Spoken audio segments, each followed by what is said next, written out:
오늘 저 말씀을 간략하게 짧게 나누고 같이 식사하면서 기도하고 교제하고 그걸 가지고 기도를 하는 시간을 좀 가질게요. 오늘 말씀 짧게 볼 것 누가복음이요. 누가복음 1장 67절에서 79절 제가 읽을게요. 그 아버지 세례 요한의 아버지죠. 그 아버지 사가랴가 성령의 충만함을 입어 예언하여 가로되 찬송하리로다. 주 이스라엘의 하나님이여 그 백성을 돌아보사 속량하시며 우리를 위하여 구원의 뿔을 그 종 다윗의 집에 일으키셨으니 이것은 주께서 예전으로부터 거룩한 선지자의 입으로 말씀하신 바와 같이 우리 원수에게서와 우리를 미워하는 모든 자의 손에서 구원하시는 구원이라. 우리 조상을 긍휼히 여기시며 그 거룩한 언약을 기억하셨으니 곧 우리 조상 아브라함에게 맹세하신 맹세라. 우리로 원수의 손에서 건지심을 입고 종신토록 주의 앞에서 성결과 의로 두려움이 없이 섬기게 하리라 하셨도다. 이 아이여 네가 지극히 높으신 이의 선지자라 일컬음을 받고 주 앞에 앞서가서 그 길을 예비하여 주의 백성에게 그 죄사함으로 말미암는 구원을 알게 하리니 이는 우리 하나님의 긍휼을 인함이라. 이로써 돋는 해가 위로부터 우리에게 임하여 어두움과 죽음의 그늘에 앉은 자에게 비추고 우리 발을 평강의 길로 인도하시리로다 하니라. 아멘. 이게 잘하는 대로 예수님이 나실 때 세례 요한이 먼저 오잖아요. 세례 요한이 와서 이 스가랴가 아내 엘리사벳과 같이 애가 없이 이렇게 오래 지내다가 때가 차니까 천사가 찾아와서 네가 자식이 생길 거다라고 세례 요한을 이렇게 말대로 잉태를 하고 가브리엘이 와서 스가랴에게 했던 말을 가브리엘이 안 믿으니까 벙어리가 됐어요. 벙어리. 그게 표적이었어요. 벙어리가 쭉 되어 있다가 애가 태어나고 이름을 무엇이라고 사람들이 뭐라고 지을까라고 물어봤을 때 스가랴가 입이 딱 열리면서 요한이라고 지으라고. 그렇게 요한이 탄생하고 성령 충만해져서 예언하면서 요한이 대체 어떤 역할을 감당할지가 나와 있는 예언적인 내용이에요. 예언적인 내용. 근데 주로 이 내용이 보면 세례 요한조차도 그랬죠. 자기가 중요한 게 아니고 자기가 메인이 아니고 나는 나 다음에 오실 그분 메시아를 위해서 내가 그 길을 예비하는 것뿐이고 광야에 외치는 소리에 불과하다. 나는 누군지 관심이 너희가 많은데 중요하지 않다. 그리고 나는 그분의 신들매 풀기도 감당치 못하고 나는 기껏 해봤자 너에게 물로 세례주지만 물로 칭례주지만 내 뒤에 오시는 그분은 너희를 성령과 불로 세례하시고 그분이 쭉 나눠서 알곡과 쭉정이를 나누시고 알곡은 알곡 가운데로 그리고 쭉정이는 쭉정이대로 모아서 불에 사르시리라고 하는 메시아를 오실 길 예비하는 그게 바로 자기의 부르심이라는 걸 얘기를 해요. 자, 그래서 자기가 흥하기보단 그가 흥하여야 되겠고 자기는 쇠하여야 되리라고 얘기했던 것처럼 이 내용이 이 세례 요한 자기 인생이잖아요. 그죠? 태어날 때부터 이름을 지을 때부터 자기 아버지가 예언한 내용이 주로 메시아에 대한 내용입니다. 메시아가 우리에게 무엇을 행하는데 그래서 세례 요한은 너는 그것을 알게 하려고 메시아를 알게 하려고 있는 거다라고 하는 그 예언적 선포가 우리가 지금 보는 이 내용이었어요. 결국에는 자기 아들 두고 하는 말이 메시아를 두고 하는 말이에요. 메시아에 대한 예언. 너는 그것을 위해서 그냥 존재하는 뭐라고 얘기할까? 통로다. 도구이다. 자, 제가 저번 주에는 이제 어떤 내용을 했었냐면 자아에 대해서 했습니다. 자아. 혹시 들었어요? 자아? 자아. 그러니까 그걸 뭐 복잡하게 얘기했지만 한마디로 정리하면 나의 어떠함은 사악한 거예요. 나는 그냥 마귀예요. 성질이 똑같아. 나는 마귀예요. 나의 어떠함을 조금 뭐 이렇게 위하고 싶거나 이러면 그게 우리의 큰 이제 틈이 되고 미혹이 된다는 걸 제가 저번 주에 얘기했었는데 나란 건 그냥 죽어야 돼요. 그게 성경이 정한 바예요. 죽이라고 돼 있어. 자, 근데 그 부분을 조금 더 구체적으로 볼 수 있는 내용이 우리가 본 71절에 나와 있습니다. 71절. 자, 선지자들이 그렇게 예전 동안 준비해서 도대체 예수님이 오셔서 세례 요한도 자기가 증거하는 내용이 뭐냐? 결국에는 메시아가 오셔서 우리에게 행하실 놀라운 일들을 보는데 71절에 이렇게 됐어요. 우리의 원수에게서와 우리를 미워하는 모든 자의 손에서 구원하시는 구원이라. 그러면 제가 질문 한번 해볼게요. 이게 메시아가 오셔서 하시는 일이 아주 심플하게 정리되어 있는 거거든요. 예수님께서 오셔서 우리를 원수에게서와 우리를 미워하시는 모든 자의 손에서 구원하시는 구원이라. 여러분에게 질문 한번 드리는 건 여러분 원수가 누구 있어요? 원수. 여러분의 원수. 거기서 혹은 여러분을 미워하는 모든 자, 거기서 구원을 받으셨나요? 원수. 그게 주님이 행하시는 일이에요. 오셔서 그 모든 원수의 노래를 건져주시는 거예요. 근데 원수라고 제가 딱 질문을 던졌을 때 여러분 머릿속에 여러 명이 스쳐갈 겁니다. 원수하면. 근데 이 모든 것들의 근본은 우리가 당연히 영적으로는 누구죠? 이 원수가? 마귀. 그죠? 그리고 더 디테일하게 오늘 볼 건데 마귀에서 여러분이 건지심을 받으신 거예요. 예수님께서 그것 때문에 오신 거예요. 우리 인생 가운데 마귀로부터 원수로부터 건지심을 입게 하시려고, 구원해 주시려고. 근데 우리 자아를 얘기했잖아요. 그죠? 자아는 성질이 마귀랑 똑같아요. 그럼 조금 더 이걸 확장해 보면 어디로부터 우리를 건져 주셨냐?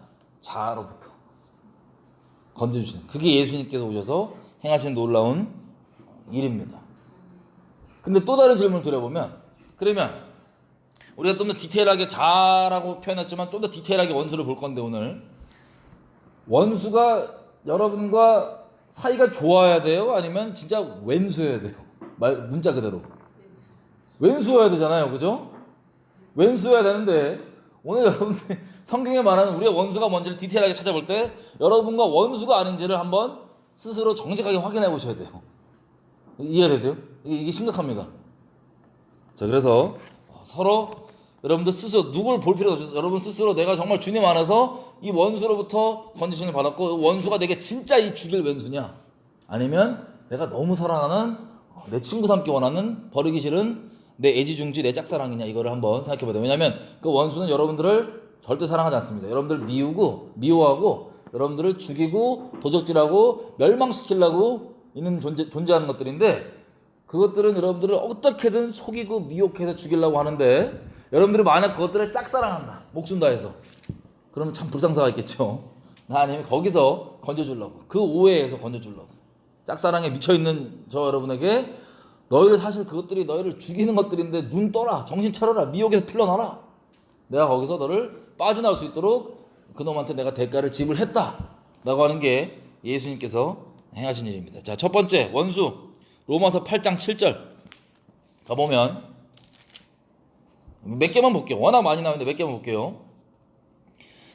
8장 7절, 육신의 생각은 하나님과 원수가 되나니 이는 하나님의 법에 굴복치 아니할 뿐 아니라 할 수도 없습니다.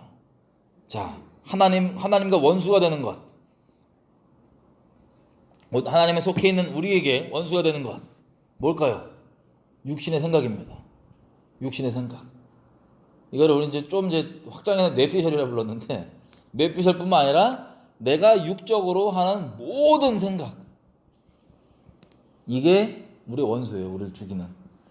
예수님께서 감사하게 여기서 우리를 건져주셨습니다. 할렐루야.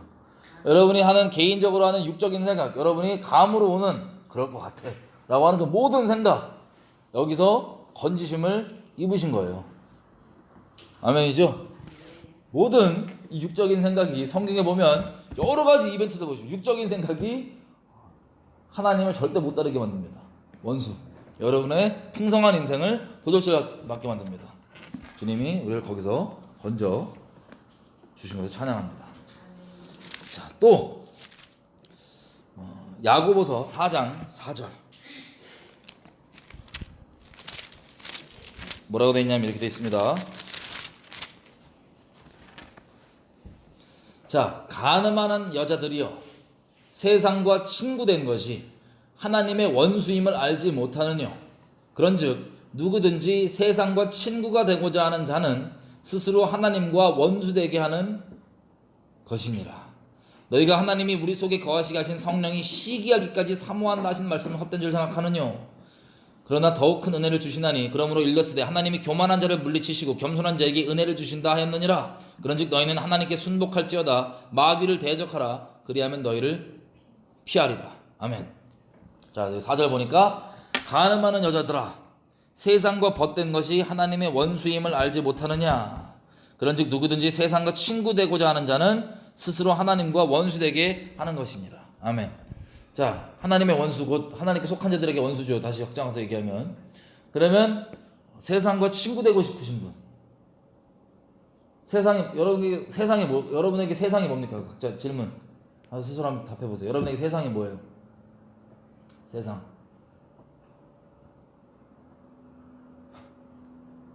각자 다 다를 거예요. 그죠? 세상은 저 여러분에게 원수예요. 우리를 죽이고 도적질하고 속이고 멸망시키려고 하는, 우리의 영생을 빼앗으려고 하는, 우리의 풍성을 빼앗으려고 하는 원수인데, 간혹 짝사랑 빠지신 분들, 세상과 너무 친하고 싶고, 세상을 닮고 싶고, 세상을 추구하고 싶고, 세상이 하는 거 나도 해야 되겠고 등등등, 이 짝사랑을 주님께서 여기서 우리를 건져주신 겁니다. 내게 주님께서 영적으로 간음하는 거래요. 세상과 친구하든가 예수님과 친구하든가 둘 다 친구 못합니다. 이해되시죠? 여기서 우리 건져주신 거예요. 원수입니다. 원수는 미워야 하는 대상이지 막 사모하거나 막 친하고 싶어 안 달라는 그런 대상이면 안 됩니다. 그죠? 자, 또 우리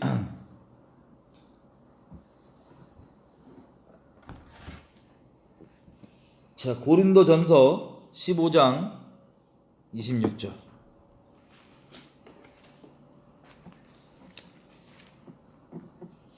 고린도전서 15장 26절.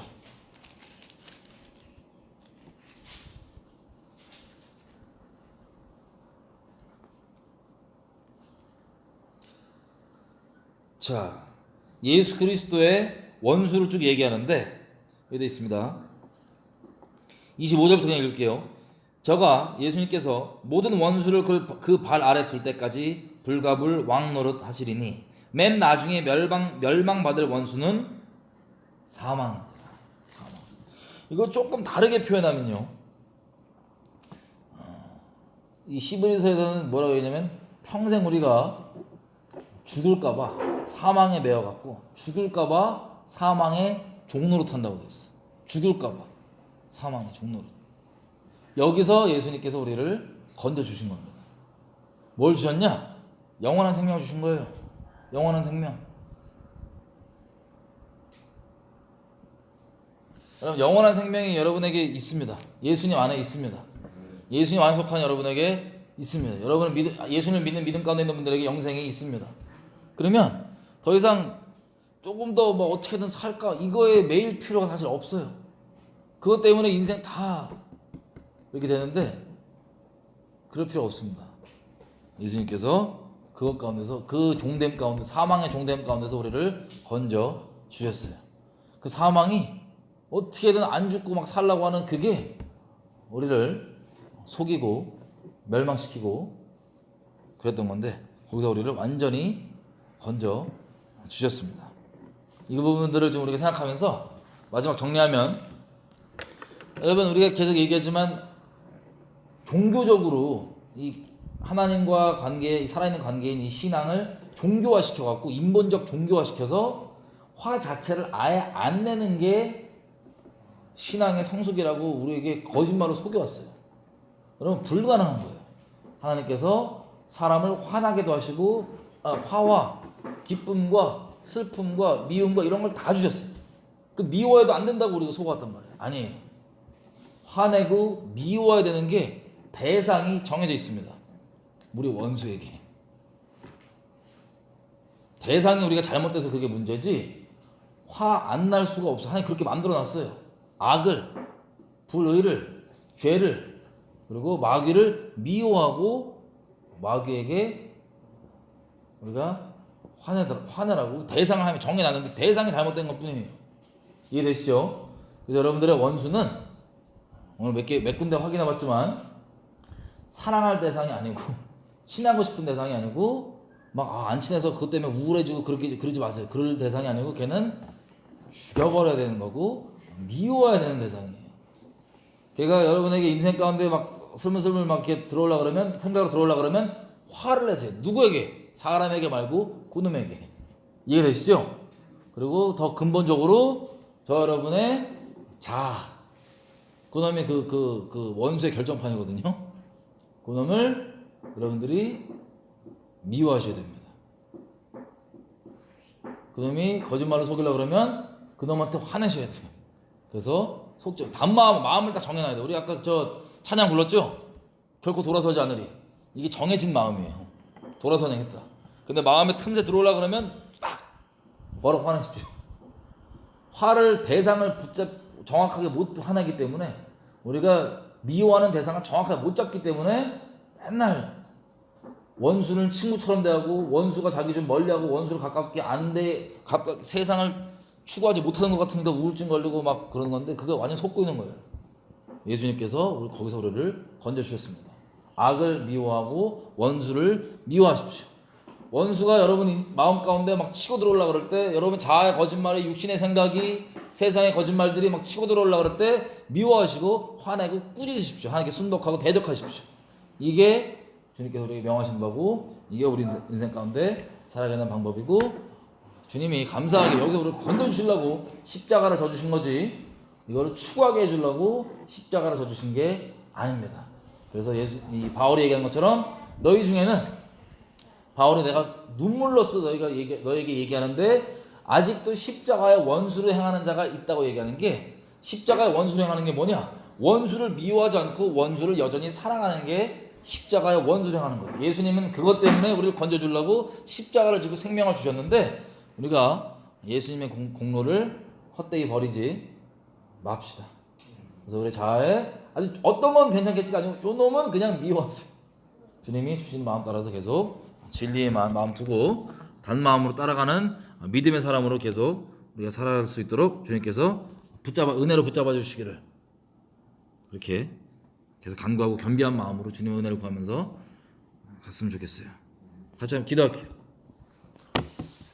우리가 분명한 대상을 가질 수 있게 붙들어 주십시오. 그래서 내가 아직도 나의 원수, 내 자기 연민들 뭐 여러 가지로 표현되는데 나의 육신의 생각, 그리고 세상, 마귀 등등등, 악, 죄 등등등 이것들을 내가 어떻게든 자기 연민으로 막 추구하려고 그러고 내가 이걸 미워하지 않고 사랑하려고 하는 이 뒤틀려져 있는 이 비참함 가운데서 저를 건져주십시오.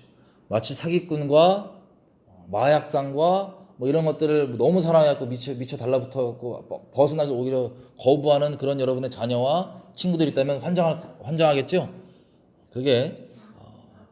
그것을 사랑하는 자들이라면 그게 그 사람들의 우리의 모습일 수 있습니다. 지금 이 시간 하나님 분명하게 내가 평생 가운데 대상을 확실히 정하고 갈 수 있도록 도와주십시오. 사랑할 대상, 미워할 대상, 하나님을 사랑하면 세상과 원수가 되고 세상을 사랑하면 하나님과 원수가 됩니다. 자아를 사랑하면 하나님과 원수가 되고 하나님을 사랑하면 자아와 원수가 됩니다. 죄도 마찬가지고 하나님 내가 분명한 대상으로 붙잡아 갈 수 있도록 모든 미혹 가운데 건지시고 내 마음 가운데 주님만 그렇게 사랑하고 악을 미워할 수 있도록 내 마음을 붙들어 주십시오. 거기서 건져주심을 평생 가운데 찬양하며 갑니다. 단마음으로 할 수 있게 우리 마음 지켜주시고 친히 불성하게 되어주셔서 붙들어 주십시오. 같이 은혜를 구합니다. 하실게요.